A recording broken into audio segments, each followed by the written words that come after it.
Le parc national de la Goya est le plus grand et le plus ancien des parcs nationaux de Lettonie, caractérisé par une grande diversité biologique, une variété de reliefs, des sources naturelles, des affleurements de grès, des vues pittoresques et des monuments naturels, culturels et historiques uniques.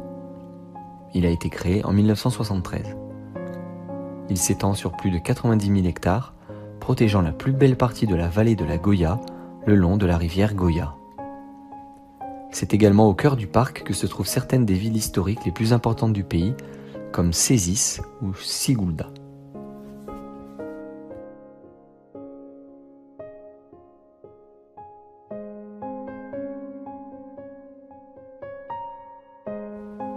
En plein milieu du parc national de la Goya, Cēsis, ancienne ville hanséatique au nord-est de la Lettonie, est connue pour son château médiéval. Le château de Cēsis est l'un des châteaux médiévaux les plus emblématiques et les mieux conservés de Lettonie. En fait, c'est une belle ruine. Les premiers dommages sérieux ont été causés au château pendant la guerre de Livonie, lorsqu'il fut assiégé par l'armée d'Ivan le Terrible. Les frères de l'épée de Livonie étaient un ordre militaire catholique créé en 1202, composé de moines guerriers, principalement originaires du nord de l'Allemagne.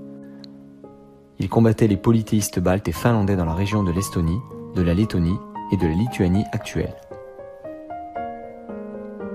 Au cours du siège de 1577, environ 300 personnes se suicidèrent en masse à l'intérieur du château en se faisant exploser avec de la poudre à canon.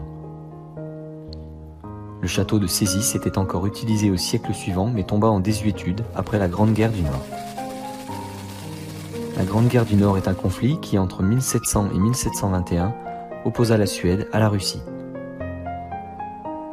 Aussi une belle église orthodoxe mais qui semble tomber en ruine. En dehors de toute considération religieuse, je trouve regrettable de laisser à l'abandon de tels monuments.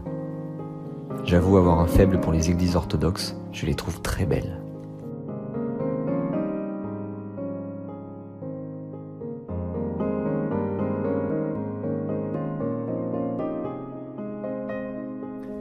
Situé sur le territoire du parc national de la Goya, sur la rivière Goya, l'histoire du village de Ligatne ne peut être séparée de celle de l'usine de papier, qui était autrefois la seule usine de ce type en Lettonie. L'entreprise produisait du papier pour les écoles et les jeunes artistes, des cartouches de carton et de papier, du papier technique et d'emballage à usage spécial. À la fin du 19e et au début du 20e siècle, l'entreprise construisit les 30 maisons en bois qui composent le village, ainsi qu'une maternité, une école, un hôpital, divers bâtiments pour ses employés et l'inévitable cimetière. La plupart de ces bâtiments ont survécu jusqu'à ce jour. Dans le village au bord de la rivière, les falaises de sable étaient creusées par les habitants pour y réaliser des caves.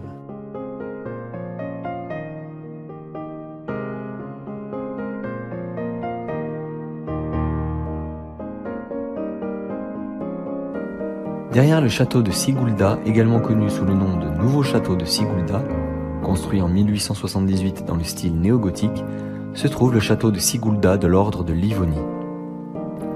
Datant du XIIIe siècle, le château a été construit à l'origine par les frères de l'épée de Livonie, un ordre militaire composé de moines guerriers allemands. Il ne reste aujourd'hui que des ruines. De la tour nord, vue sur la vallée de la Goya et sur le château de Turaida.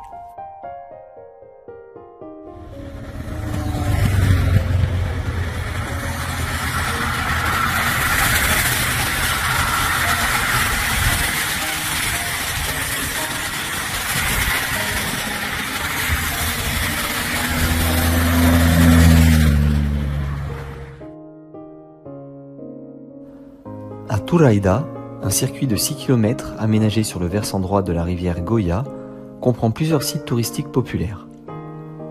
La grotte de Gutman est la plus grande grotte de Lettonie en termes de largeur, 12 mètres, de hauteur, jusqu'à 10 mètres, et l'une des plus grandes en termes de volume. Une source sort de la grotte et continue de la façonner encore aujourd'hui. Des inscriptions ornent les murs et le plafond dont la plus ancienne remonte au XVIIe siècle. Le circuit est ponctué de pentes abruptes. Les sous-bois abritent différentes variétés de champignons.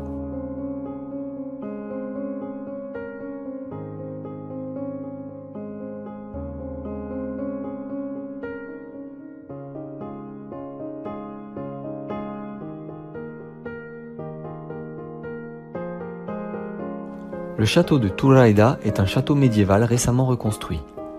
Endommagé par un incendie en 1776, il tomba en ruine. Les travaux de restauration débutèrent dans les années 70. Le château constitue de nos jours un des centres d'intérêt majeurs du parc national de la Goya. Des expositions sur l'histoire du château en briques sont disponibles dans les bâtiments restaurés.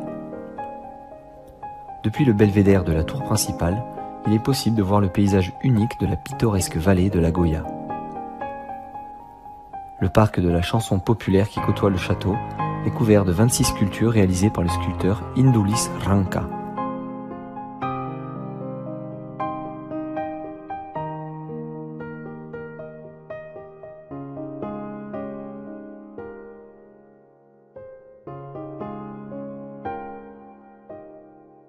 En 1924, alors que le jeune État de Lettonie venait tout juste de sortir de la guerre, des gens décidèrent que les preuves du mode de vie des agriculteurs devraient être préservées pour les générations futures. C'est ainsi que naquit le musée ethnographique en plein air à 13 km au nord-est de Riga. S'étalant sur 87 hectares, ont été regroupés ici 118 bâtiments, les plus belles et les plus humbles demeures paysannes, maisons de pêcheurs, églises anciennes en bois, moulins à vent, granges et bâtiments agricoles des 4 régions historiques.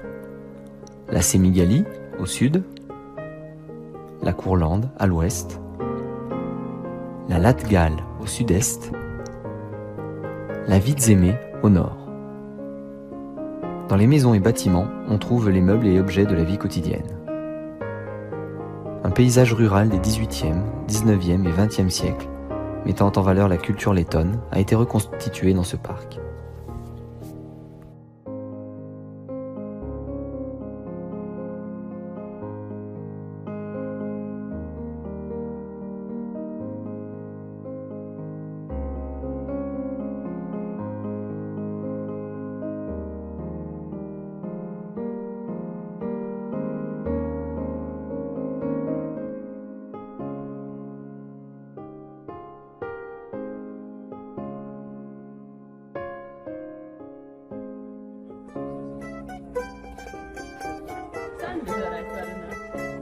Bet tagad viens ar viņas iepazīšanos, mēs varam pēc tam pusdienu pauzē vairāk parunāt, jo man liekas, tagad visi grib jau darīt.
Destination très prisée par les locaux, Kuldiga est une ville pleine de charme avec un centre historique où il est très agréable de se balader à pied. Avec ses vieilles maisons en bois, elle est souvent utilisée comme lieu de tournage pour les films d'époque en Lettonie, mais aussi pour des productions internationales comme le film Invincible. La petite rivière d'Alekshupite, qui traverse la ville, lui valant le surnom de Petite Venise de Lettonie.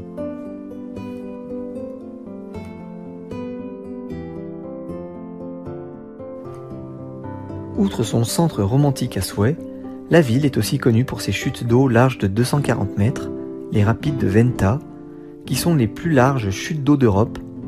Par contre, ce ne sont clairement pas les plus hautes, avec leurs 2 mètres de haut. Les rapides se trouvent juste à côté d'un pont en briques datant du 19e siècle, de 164 mètres de long, ce qui en ferait également l'un des plus longs ponts en briques d'Europe.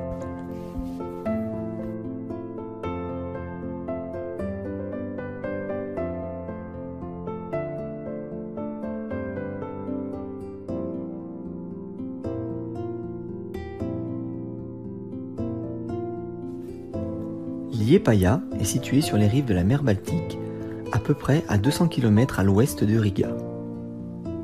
Le canal de commerce relie le lac de Liepāja à la mer Baltique et divise la ville en partie sud et nord. La côte se compose d'une plage de sable et de dunes. La prison de Karosta est une ancienne prison militaire ouverte aux touristes. Le bâtiment était initialement destiné à servir d'hôpital militaire, mais n'a jamais été utilisé à cette fin.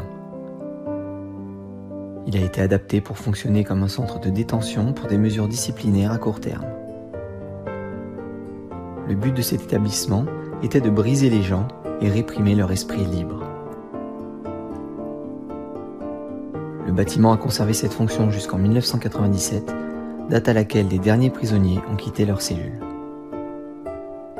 La prison de Karosta n'est actuellement visible que lors d'une visite guidée. Au cours de la visite, on découvre la prison qui n'a pratiquement pas changé depuis l'époque du tsar, son histoire, les cellules de la prison et la cellule d'isolement. La cathédrale navale, consacrée à Saint Nicolas, patron des marins, fut construite entre 1900 et 1903 par le ministère de la guerre de l'Empire russe pour subvenir aux besoins culturels des marins et des officiers. Après la Seconde Guerre mondiale, sous le régime soviétique, la base navale de Karosta s'est développée autour de la cathédrale orthodoxe Saint-Nicolas avec des nouvelles unités résidentielles qui ont pris la forme de blocs d'habitation, en grande partie en béton, pour les membres d'équipage et leurs familles, ainsi que divers nouveaux lieux culturels pour le divertissement des résidents de la base. La cathédrale navale Saint-Nicolas, dont les fonctions religieuses étaient devenues superflues, sous l'athéisme d'État imposé par les soviétiques, a été adaptée pour être utilisée comme salle de cinéma et de sport.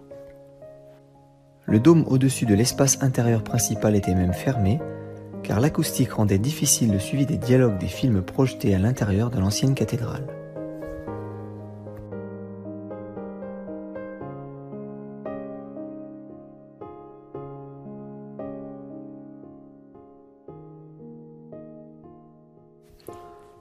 Le château de Rundaale est un château baroque situé à Pils-Rundaale, au sud de la Lettonie. Le palais a été construit en 2 temps, de 1736 à 1740, puis de 1764 à 1768. La plupart des décorations intérieures ont été réalisées entre 1765 et 1768, lorsque le sculpteur berlinois Johann Michael Graf et les peintres italiens de Saint-Pétersbourg Francesco Martini et Carlo Zucchi travaillèrent au palais. Pendant la Première Guerre mondiale, l'armée impériale allemande installa un hôpital de campagne dans le château. Après son indépendance, le nouvel État de Lettonie engagea une réforme agraire et le château fut confisqué et nationalisé.